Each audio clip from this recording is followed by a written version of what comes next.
Step into the Oracle Parlor, a podcast where those interested in witchcraft, psychic abilities, ghosts, and all things paranormal come to sip and spill the magical tea. This parlor is a space to grow by maintaining our curiosity over fear when it comes to the spooky and the paranormal. I'm your host, Jenny, otherwise known as Fantasma Witch. I'm a previous visual storytelling artist from animation, now full-time psychic witch, who is getting her MA in psychology to become a licensed therapist.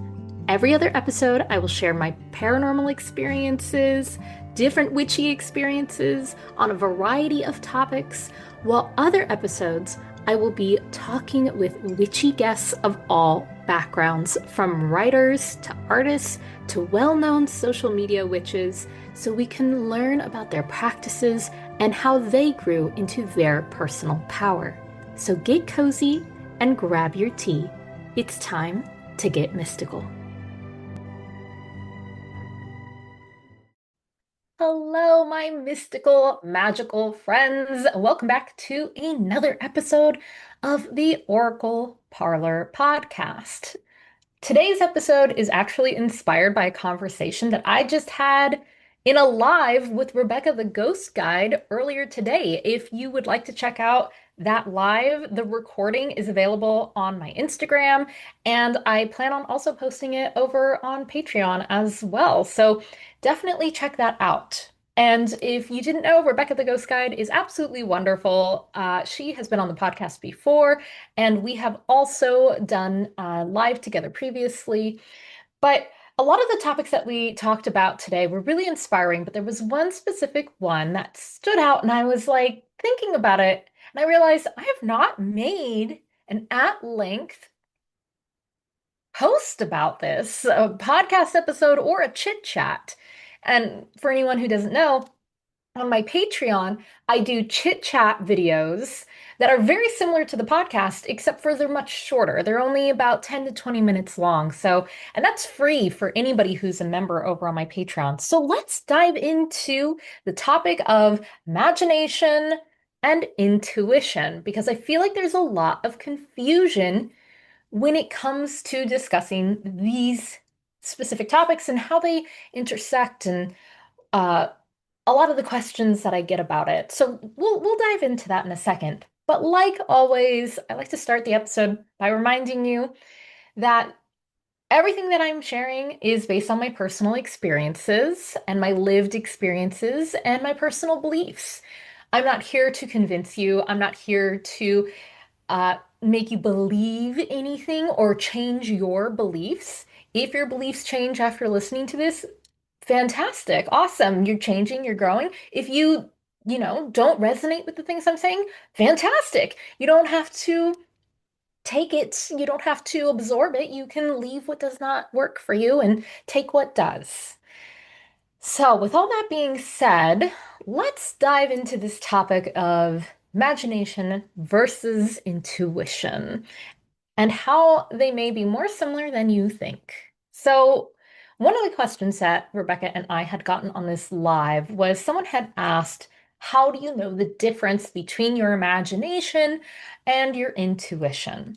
So, let's break these down before we really dive into this conversation, just so we understand and we're all coming from an even playing field of what these words mean when I'm talking about them. So, when we're talking about imagination, we're talking about literally just, kind of a daydreamy element, kind of like making things up yourself. So, if you were ever a kid who liked to daydream about things, um, or had an imaginary friend, anything of that nature, that kind of falls under what we understand imagination to be, is it's coming from within us. It's something that we are creating from within us. It's something that we are in our own minds, kind of like putting out into the world in some way, shape, or form.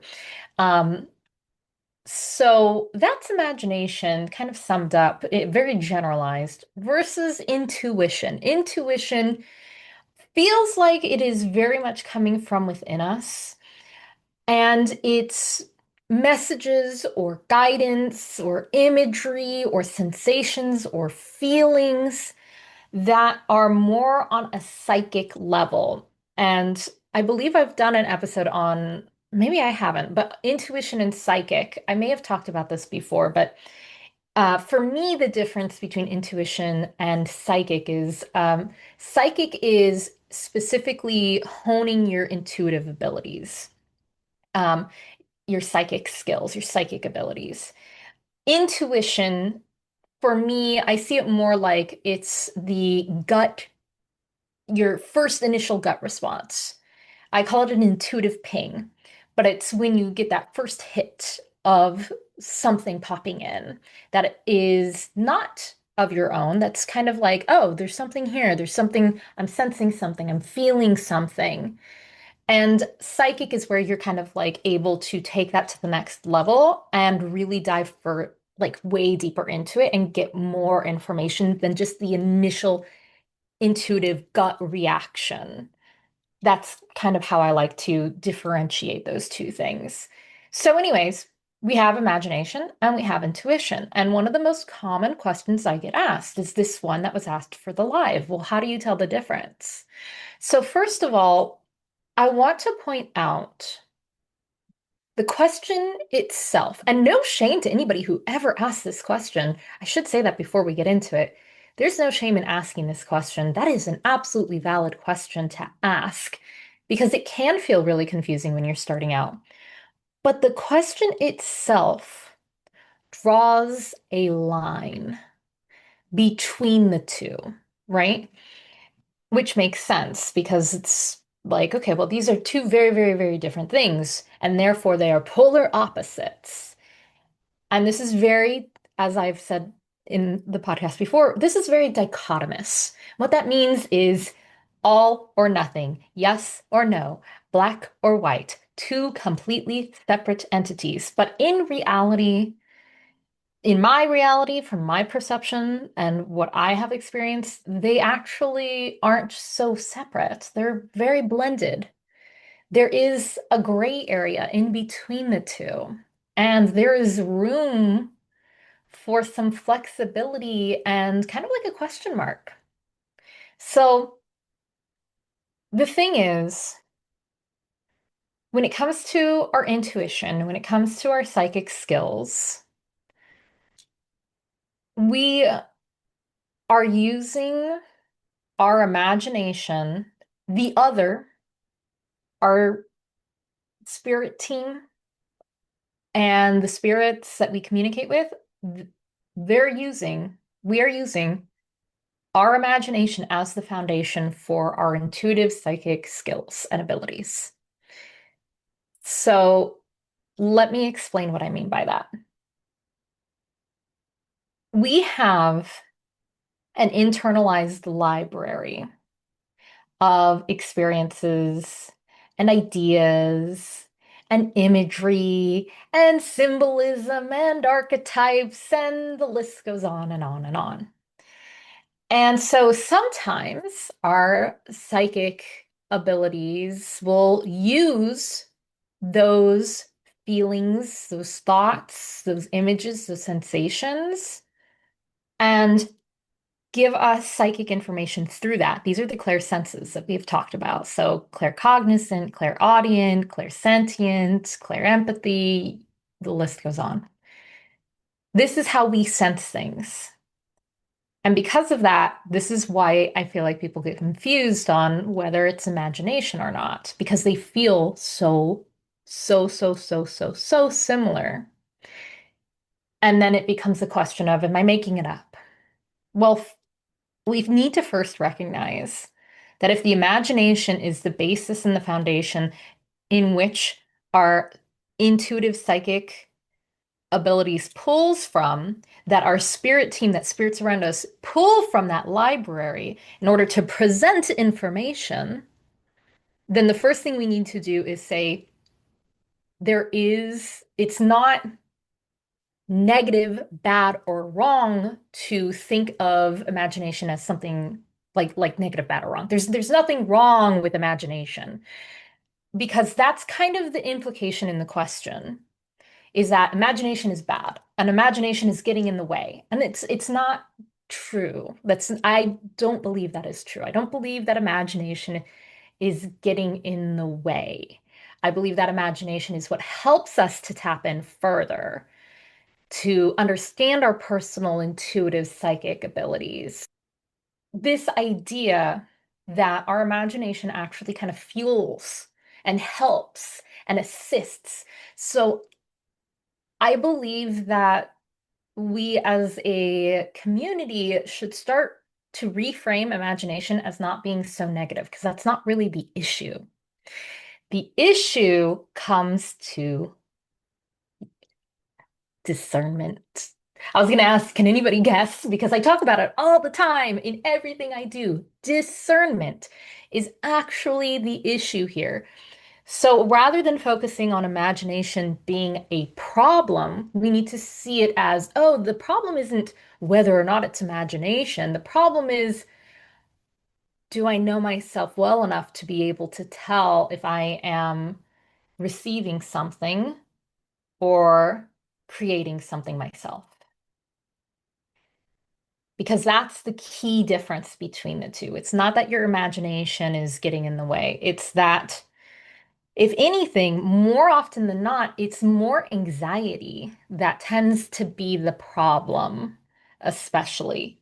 I know sometimes people worry that imagination, like, oh, I'm imagining that there is a ghost in the house, and maybe there really isn't a ghost in your house. And this is something that people like worry about is, am I making it up? Well, instead of asking, am I making it up? We should be sitting with ourselves and asking ourselves questions. And this is how discernment plays a huge role. So, asking instead, when I receive intuitive pings, when I receive intuitive information, how does that feel like for me personally? When I sit in imagination and play, what does that feel like? And how are the two different? And how are the two similar? So, this requires testing. This requires playing more than testing. I don't like to say testing. I'm hesitant to say it, even though I just did. I'm hesitant to use the word testing because it feels very like rigid and scientific. But of course, as we know, nothing in the realm of magic, psychic, and paranormal is set in stone or factual, evidential. That's not how any of this works. So being open and malleable to possibility of things, right? So seeing it more as playing in the space, play with it, have fun. So one way you can do this, which I talked about in the live, is set some time aside to imagine things. Just imagine things. Imagine what it would be like to have 10 cats. If you had to live with 10 cats in a small apartment, imagine that. Imagine what it would be like to fly around the city like a superhero. Imagine what it would be like to swim in an icy lake. Just play in the space. Imagine different things. Just sit and imagine it. What does it look like? What does it feel like? How does it come up for you? And I want to be very, very clear. I should add this asterisk here that when I'm saying imagination, I'm not saying visualize an image. That's different. Imagination can present itself in different ways.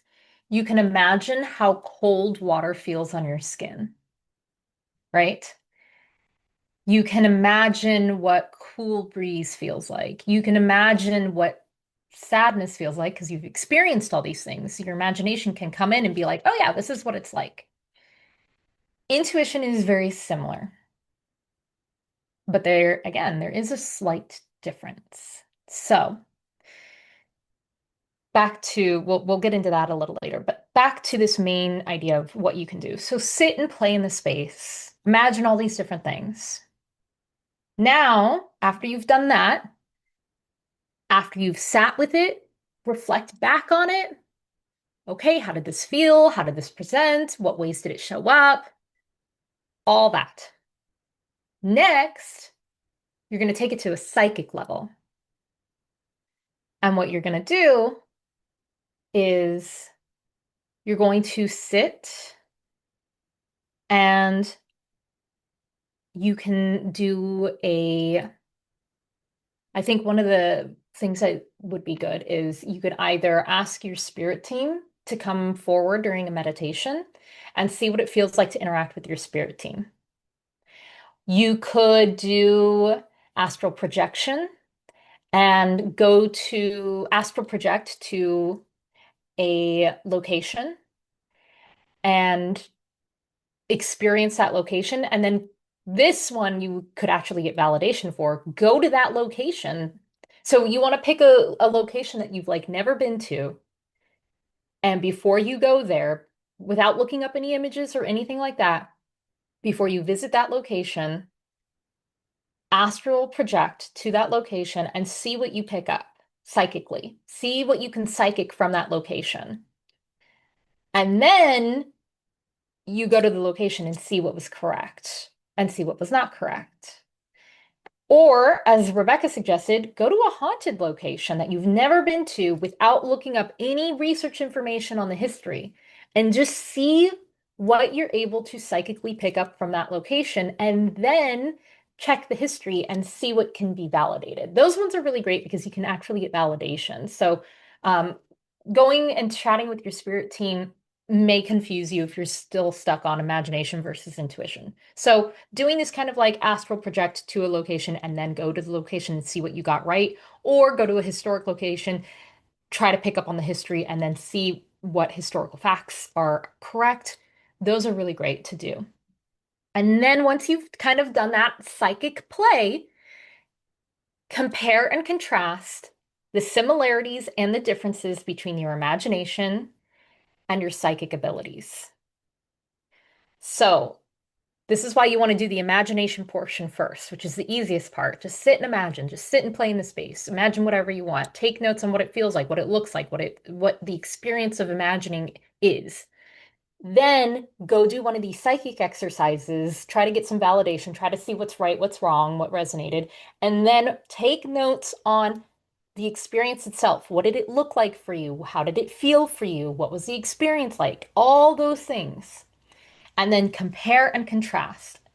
Notice where there is overlap and notice where there are differences. Because I guarantee you, you're going to see a lot of crossover between your imagination and your intuition, your psychic skills. You're going to see a lot of similarities, which is why it's okay to be confused about which one is which. And this is why I'm saying instead of seeing them as a dichotomous two separate entities, we need to start seeing them as there's blending there. More often than not, imagination is going to feel slightly different than intuition. Again, there's going to be lots of crossover, but there will be subtle sensations that will be different. And those are going to be different for every single individual. And once you know what those are for you personally, it's going to be so much easier to discern, am I getting something psychically or is this just me? Am I having anxiety? Am I just XYZ? Or am I actually picking up on something? So I will give you an example of something that actually happened recently. So me and my friends recently went to a new cafe that opened up not too far from here. And we were just going to catch up before we came back to my place to watch a movie. So we go to the cafe, we get our drinks, we get our food, we sit down and we're chit-chatting. And as we're chit-chatting, I start to feel the sensation of overwhelm. And then that overwhelm changes into I need to leave. I shouldn't be here. I shouldn't be here. I need to leave. I shouldn't be here. And then that shifted to the sensation of someone standing over my shoulder. So let's break that down before I get into what is happening here. First, the overwhelming sense of kind of being closed in and then feeling like I need to get out of there. That anxiety, anxious kind of sensation that started to build. As soon as I recognized it was happening, and so this work requires mindfulness, as soon as I recognized it was happening, I paused and I internally asked myself, is this coming from me? I'm feeling really anxious right now. And I am prone to anxiety. So am I having an anxiety attack? Am I having an anxious moment? And then I sit and I ask myself, where is this coming from? Did something activate me? Or is this one of those anxiety attacks that appears out of nowhere? And the more I sat with asking about what's going on with this anxiety, the more I realized, no, this doesn't feel like what I know my anxiety to feel like. Okay, the next feeling that I'm getting is I need to get out of here. I need to leave. Okay, that's new. That's not something I typically feel when I go places, is I need to get out of here. I need to leave. I can't be here. That's not something that I typically have come up. And that was a big red flag was, this is definitely not mine. Because anxiety is questionable. Because all right, I can get anxiety, but there's no reason for it. And sometimes anxiety doesn't have a reason. But then when this next sensation came up, I went, oh, no, no, no, no, no. Get out. That's weird. Get out. Why am I feeling like I have to leave and I shouldn't be here? And the more I investigated, the more I was able to feel this presence standing over my shoulder. So I have done enough sitting with myself and asking myself questions that I know that the sensation of somebody standing very close behind me, as if someone's breathing down the back of my neck. So, like, the only way I can describe it, and again, this is just how I personally experience this. It may not be the same for you. So, please do not compare your experiences to mine because they may not even be the same.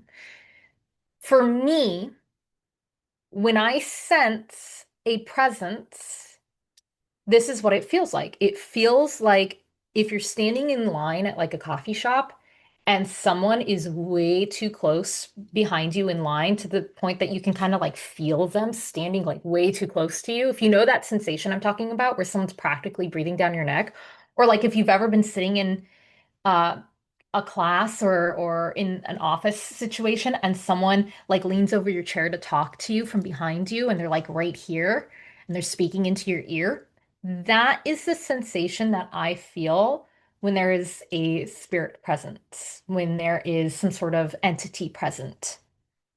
And so, because I investigated the anxiety, because I investigated the get out feeling, I was able to dig, dig, dig, dig, dig. And then I got to this sensation, which I clearly know is what I feel when there's a spirit present. I even feel that same kind of energy of someone standing behind me when I'm doing mediumship sessions.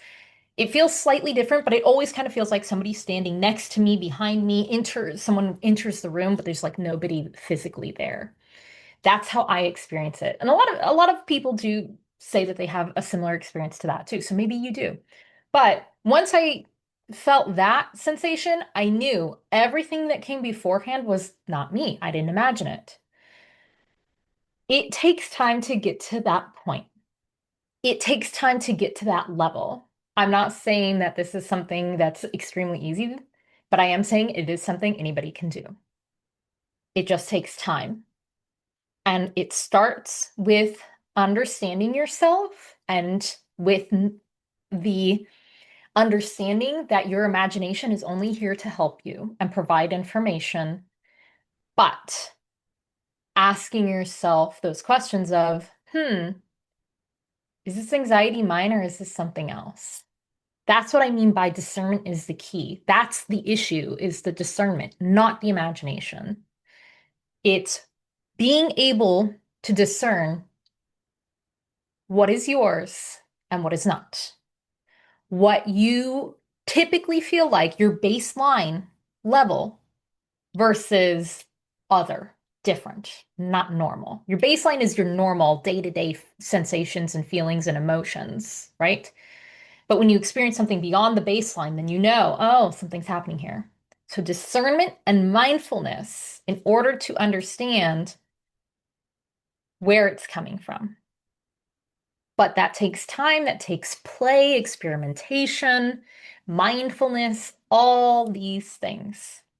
And the more that you're able to play in that space and the more you're able to kind of see what comes up for you without judgment, it becomes a lot easier. I just wanted to kind of share this, moving away from seeing imagination as such a negative thing that we should be avoiding, and instead seeing it as, oh, my imagination helps me. My imagination gives vocabulary to my intuition so I can perceive psychically. The other thing to consider is that there is a wide belief that the most creative, imaginative people tend to be more, quote unquote, psychic. And while I don't believe that there is such a thing as like, oh, you're only psychic if you're an artist. No, I don't believe that specifically. And I have read old books that are a little dancing on that edge. That's not exactly what I believe. What I believe is that those who are more open to playing within imagination, within that childlike space of wonder, those people are more open to possibility. And that playful energy invites in that same kind of playful, psychic, intuitive energy. Because then you're open to be like, yeah, what if? Yeah, what if? When we get too stuck in our ways and we have these blinders on, I feel like that's when it gets harder to allow ourselves to actually receive, to actually be in that receptive psychic space. So, oftentimes, when we're getting into a psychic flow state, an intuitive, open reception state for readings or journeying sessions or whatever you may be using your abilities for. We want to be in a state of flow, and a state of flow means a state of openness, and a state of openness means a state of possibility, which equals play, childlike wonder, creativity. Because creativity, anything is possible. You can create anything. You can create music. You can create art. It doesn't have to be good. It doesn't have to be good. Your psychic intuitive abilities don't have to be perfect, especially when you are first developing and starting out. Even as you develop, heck, I will never claim that my psychic skills and my intuitive abilities are perfect. There's no such thing. It's ebbs, it's an ebb and flow. There's an ebb and flow of that energy. So being able to play in the imagination spheres and allow yourself to be in that creative, imaginative space, I do believe can allow you to get easier into the flow state, that wonder and curiosity. Because when we are in readings, when we're giving readings to people, the quickest way to turn off, at least for me, the quickest way to turn off your psychic like downloads. I don't like calling them downloads, but the quickest way to turn the psychic valve off so you're no longer receiving and in the flow state is to let your analytical mind take over and question things. As soon as you start questioning things and trying to structure things too rigidly, it's like putting a kink in the hose. So what I mean by that is if you've ever had like a garden hose, the water flows when the hose is nice and open and there's no kinks in it. But as soon as the hose folds over onto itself, the water can still get through, but it's a trickle. It's not actually flowing like it should. And that's kind of what happens when we let our analytical thinking mind dominate the situation. So when we're asking the question of, did I just make that up? Is it just my imagination? It's putting a kink in the hose. It's good to ask yourself that question, but when you dwell on it, it's hard to allow yourself into the flow state of just receiving. So for anyone who is still doubting or curious of like, well, I don't know, is it just me? Is it just me? Is it just me?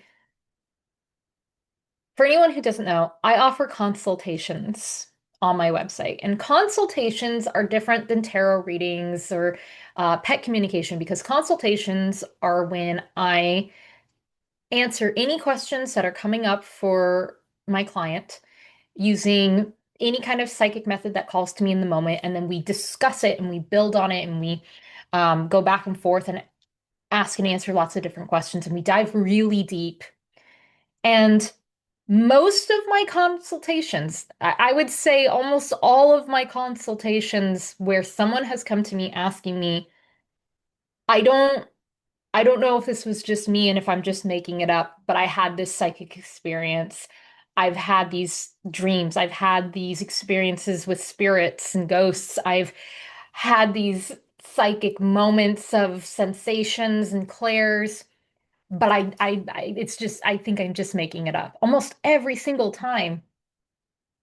Just listening to my client talk and share their experience, I can always turn it around and be like, let me repeat back to you what you just told me, and I want you to tell me how that is not 100% a psychic experience or spiritual paranormal experience, whatever it may be.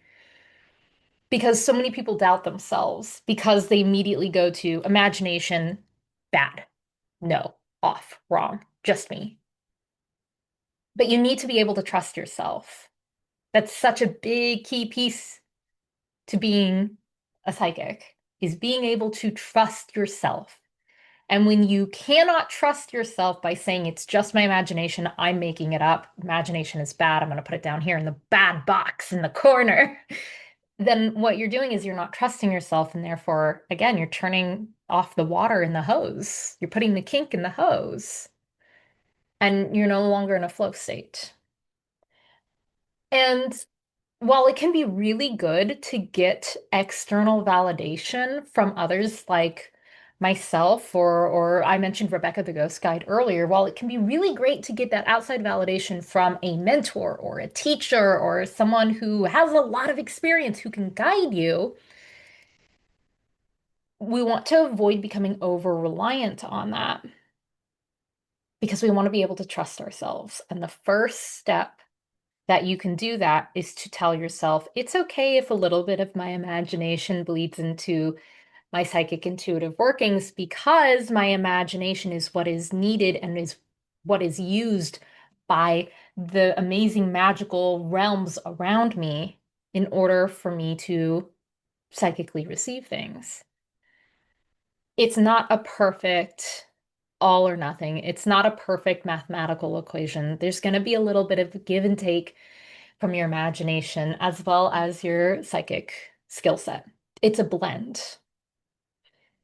So start allowing yourself to see imagination as just another tool in your toolkit for how you perceive the spiritual, magical, psychic realms around you and within you.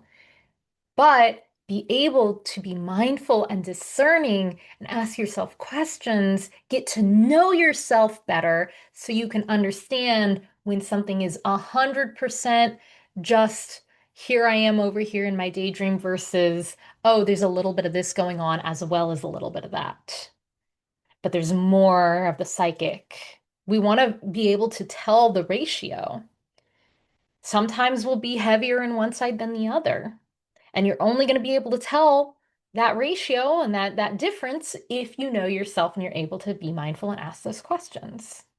But again, let's start by reframing imagination as not being bad. Imagination as being a portal, a doorway. I don't like saying portal either. This is such a overused term, I think, in the community, but start seeing imagination as the foundation that uplifts you and your skills, your psychic skills, and start using that imagination as assistance. It's similar to witches. If you're a witch, if you identify as a witch or you do spell work, and part of doing spell work is setting intentions. And a key part to setting intentions is, guess what? Using your imagination. That's a huge part of manifesting. Imagine what it would feel like to have that. Imagine what it would be like to live the life that you're trying to manifest. Imagine what it would feel like if that person stopped gossiping about you. Imagine what day-to-day life would be if XYZ. Whatever, the list goes on. Imagination is so magical. It's so powerful. It's so important. Why would we throw it away? Why would we put it in the bad box in the corner, as I said earlier? Why not embrace it? Why not let it do its thing, but just know when it's something else, when it's a little more than just that.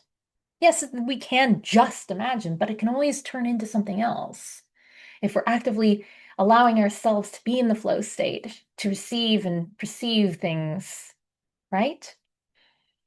And if you've listened to previous episodes of the podcast, then you know art and creativity, like I said earlier in this episode, it can be a entryway, a doorway for us to really tap into that psychic space through the imagination. Listen to the episode with Laura Tempest Zakroff. Listen to the episode with Terry, one of the very first episodes I did.